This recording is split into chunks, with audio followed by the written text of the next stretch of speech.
కూడా వస్తుంది.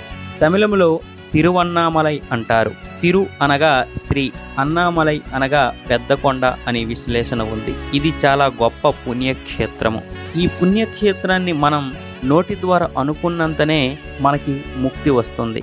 కాశీ, చిదంబరము, తిరువారూర్ల కంటే ఎక్కువ మంది భక్తులు ఈ ఆలయాన్ని విశ్వసిస్తారు.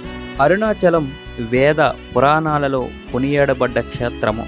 అరుణాచలేశ్వర దేవాలయము శివాజ్ఞ చేత విశ్వకర్మచే నిర్మించబడిందని, దాని చుట్టూ అరుణమనే పురము నిర్మించబడిందని పురాణాలు తెలియజేస్తున్నాయి.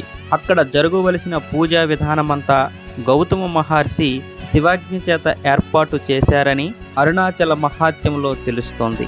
ఈ కొండ శివుడని పురాణాలు తెలవడం చేత ఈ కొండకు తూర్పున గల అరుణాచలేశ్వరాలయము కంటే ఈ కొండకే ఎక్కువ ప్రాధాన్యము ఇవ్వబడుతుంది.